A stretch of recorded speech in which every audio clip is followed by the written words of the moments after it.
I was wondering if you have any click-worthy tips that you can drop from your experience in the e-commerce space. That's a very, very good question, and it could potentially have a bunch of answers. In 2 words, build relationships.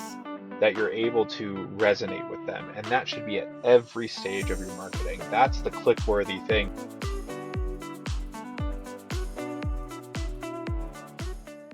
Hello, everyone, and welcome back to another great episode of Click to Buy. I'm Becca, your host from Instant Page Builder. Today, we're taking a trip right down memory lane, bringing you some of the best click-worthy tips from some of our amazing Season 2 guests.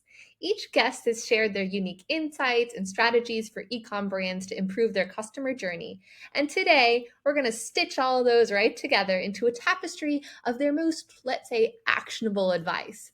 So whether it's optimizing your conversion rates, enhancing personalization, or rethinking your content strategy, we got something for every e-com enthusiast who's tuning in. So from CRO experts to creative store designers, from content strategists like me to email marketing pros, maybe like you, get ready for a collection of practical tips that can drive real results for your brand. Let's dive on in. Our first stop in this journey is with Dave Powell, CRO researcher at Loop Earplugs. In our conversation together, Dave broke down all the essentials of creating a successful conversion rate optimization strategy. Let's listen in now for his click-worthy tip. I've got 3 bullet points. I hope that's short enough. Okay. That's fine. That's fine. We'll go through it. Where is it going wrong? Why is it going wrong? And what should we do to fix it? Dave's approach to asking where, why, and how is so crucial for store owners and e-com managers.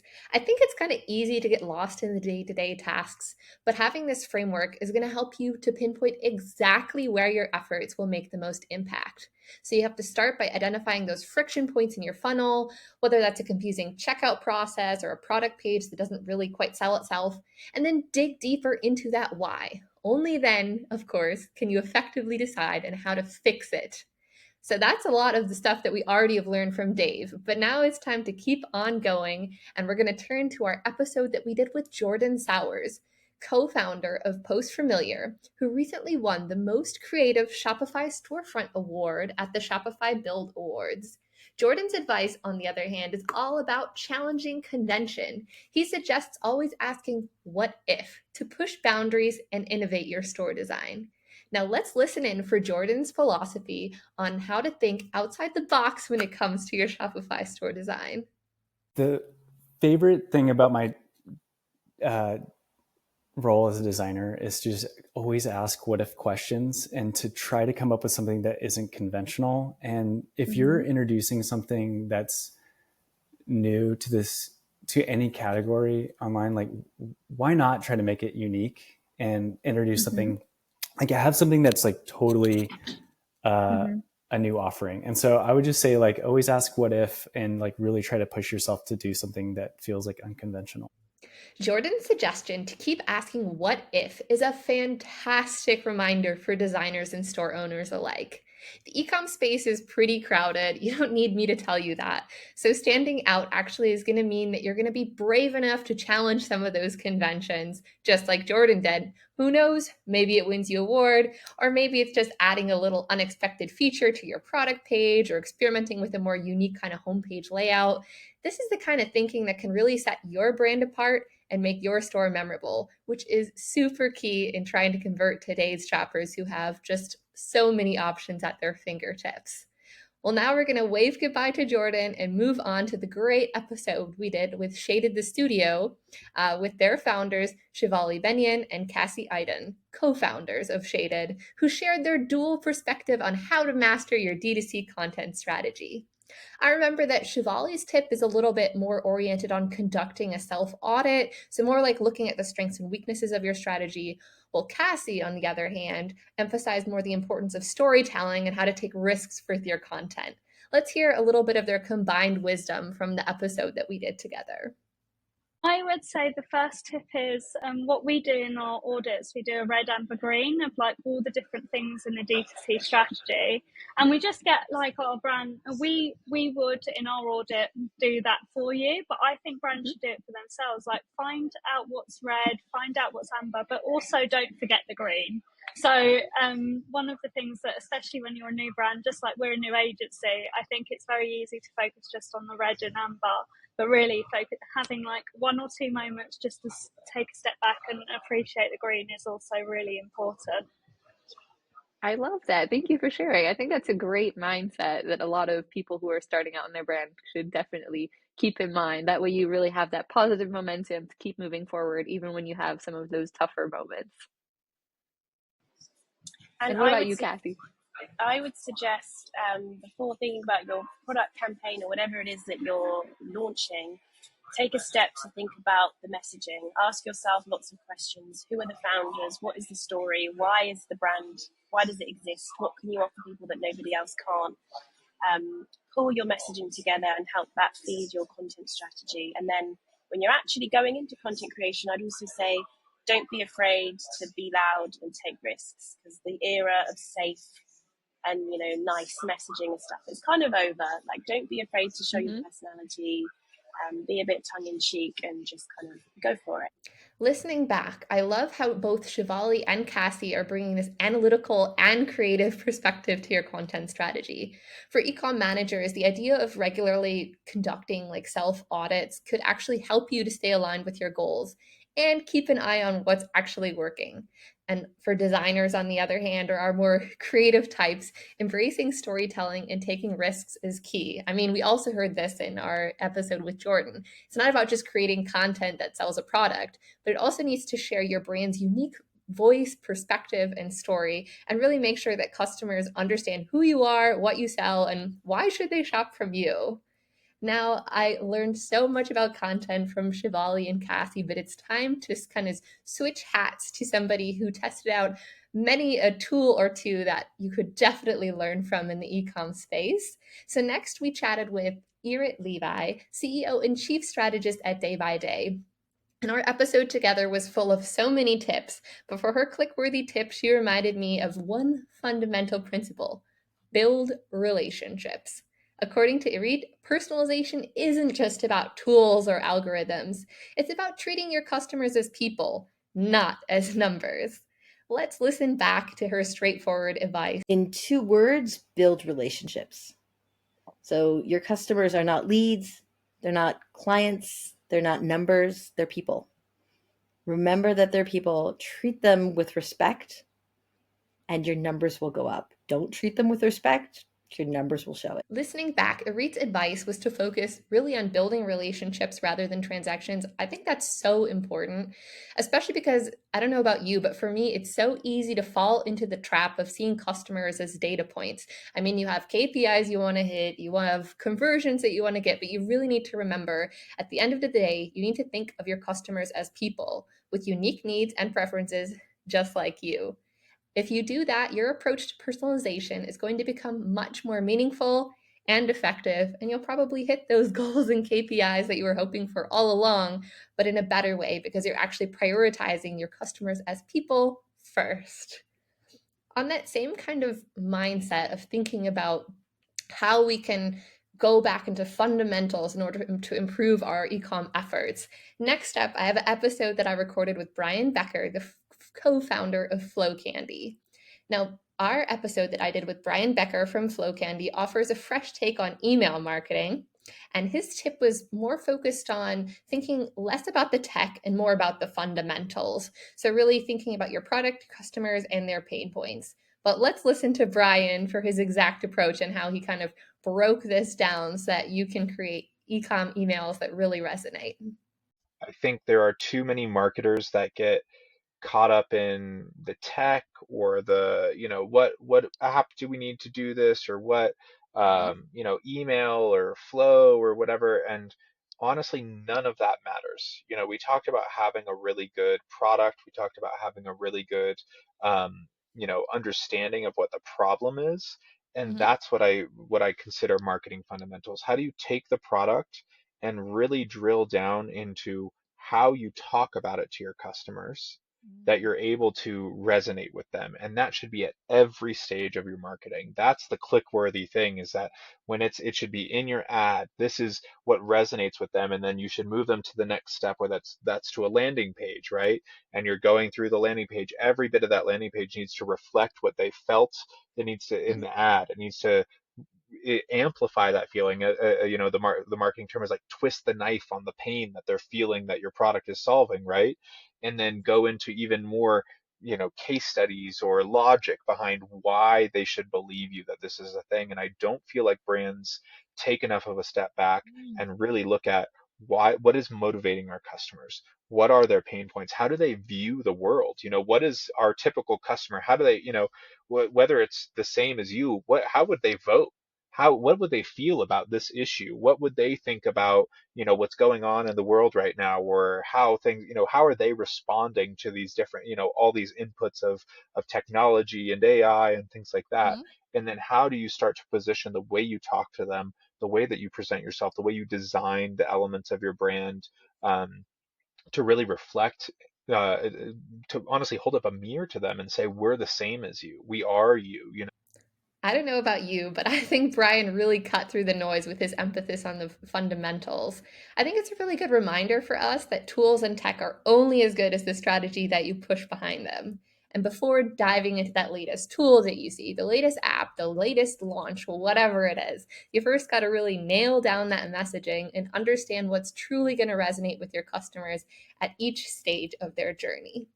On that note, in order to stay on top of the latest customer journey trends, let's turn to the episode I did with Coen Fredriks, an ecom strategist, who shared an invaluable tip on increasing your purchase frequency. Get to know your customer and what they want. I think it's key to think of and to do research of what is it that they want for the second purchase and the third purchase, because we know that after a third purchase, more than 50% of the customers will come back. So it will definitely uplift your frequency. So the second and the third purchase are key, and focus on that and make that happen, because I think frequency is key to making your e-commerce successful. Listening back, Coen's focus on the second and third purchase is a spot on for ecom managers. The real magic in customer retention happens when you optimize for those repeat purchases. You need to know what your customers are looking for next and deliver on that so you can build loyalty and long-term growth. Now, continuing on this theme of trying to make sure that our customers are being heard, being seen, getting the best experience, let's hop onto the episode that I did with Yuval Ackerman. In the episode with Yuval, she shared her unique perspective on ethical email marketing. And I'd love for you to hear just her takes on how you can improve your customer journey by making email marketing a two-way street. Get insanely curious about your consumers and subscribers, and try to get as much information about them and from them consensually, and then definitely try to develop better practices that are better for everyone involved. I love Yuval's point about getting insanely curious about your customer, because that's going to evolve perfectly with the landscape of e-commerce. After all, for store owners, it's about moving beyond this one-way communication that is such a norm in today's kind of day and age, and instead really taking the time to engage with your audience, even if that's not the quote-unquote easy route.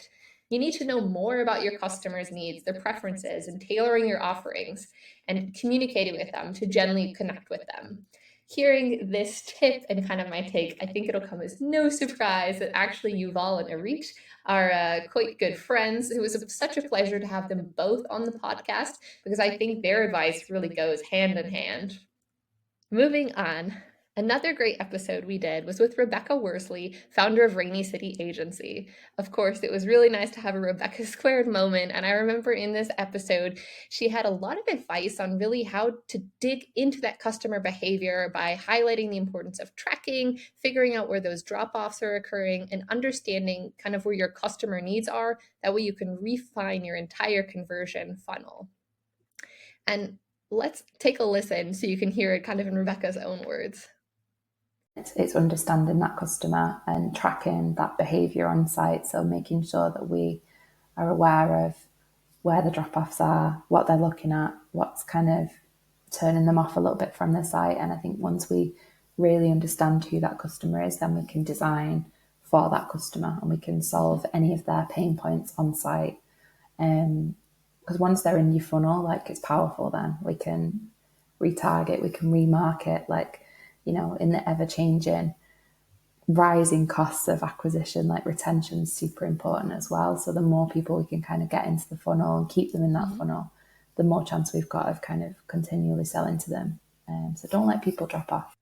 Listening back to Rebecca, I'm reminded that it's not just about getting customers to your site. It's about understanding, what do they do when they get there? Knowing where these drop-offs are going to happen or which pages are going to perform best is going to allow you to refine your design and improve the overall user experience, which ultimately, hopefully, is going to help drive more of those clicks into buys. See what I did there? And of course, this wrap-up would not be complete if I didn't remember the episode that I did with Thomas Kimura, the founder of Bricks-Based Labs. He had so many great tips in this episode, especially because he's just had all this experience both on brand side and now working at Bricks-Based Lab. They've shifted a lot of themes. He's seen the design and development side. So we covered everything. But I do remember that his click-worthy tip is something that really goes back to the basics.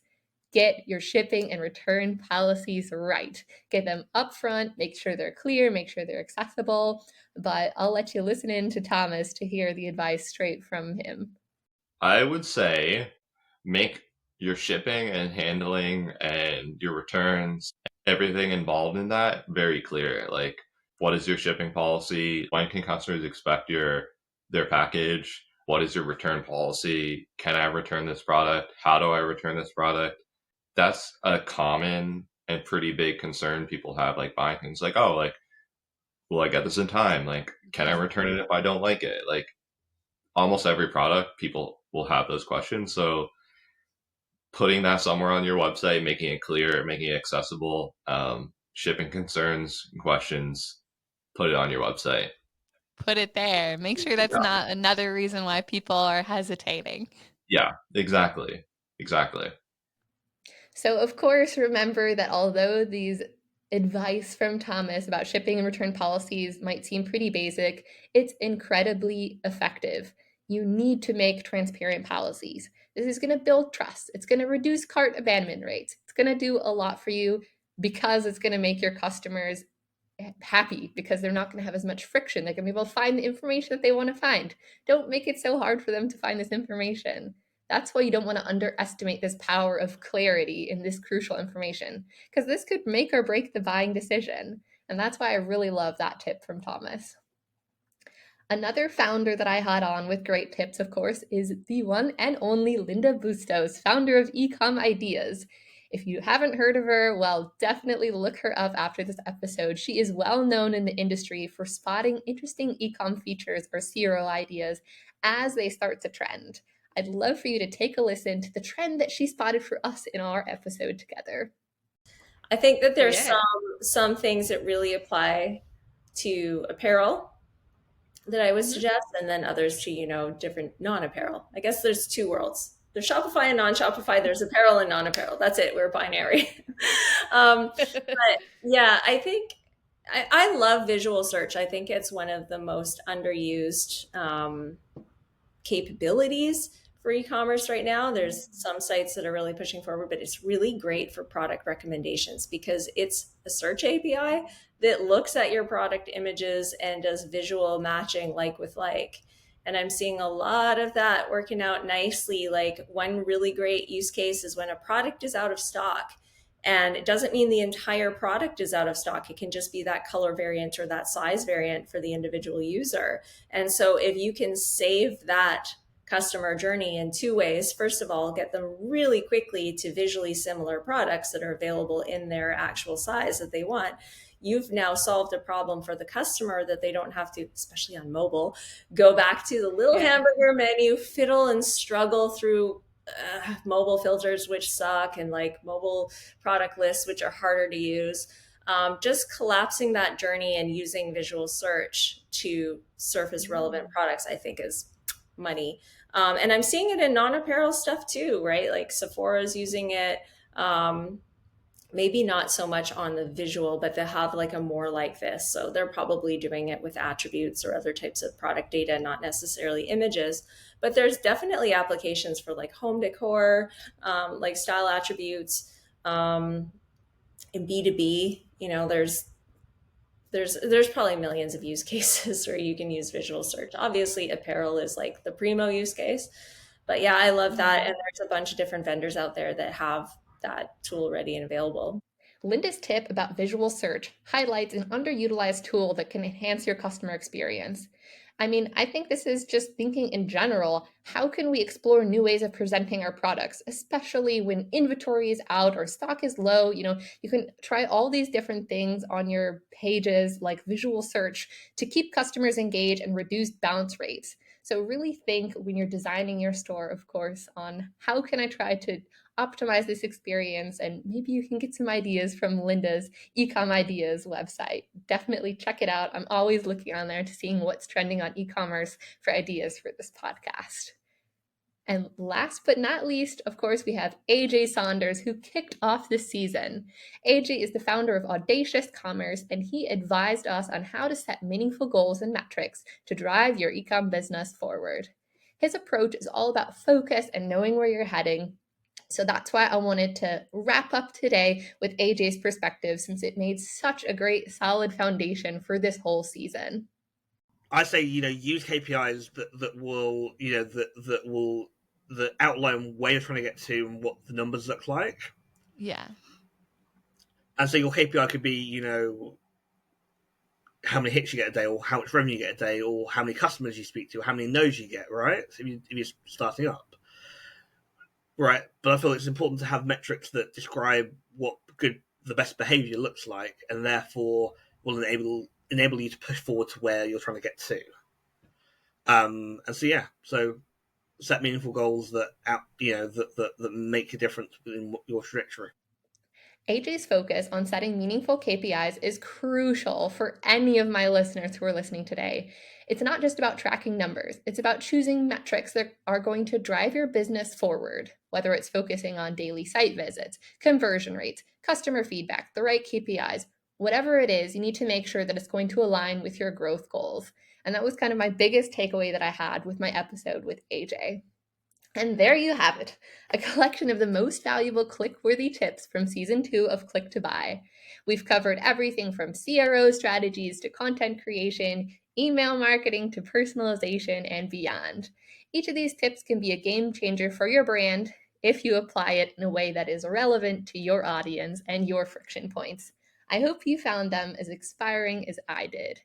And if any of these insights stood out to you and you want to hear more on a future episode of Click to Buy, I would love to hear your thoughts. So please share your favorite tip or how you plan to implement these strategies in your business by connecting with me on LinkedIn. And do not forget to subscribe to Click to Buy so you don't miss out on future episodes packed with more expert advice. A little teaser, we have some amazing guests coming up that I am so excited to share all of their great tips with you. But until next time, keep experimenting, keep optimizing, and most of all, keep turning those clicks into buys.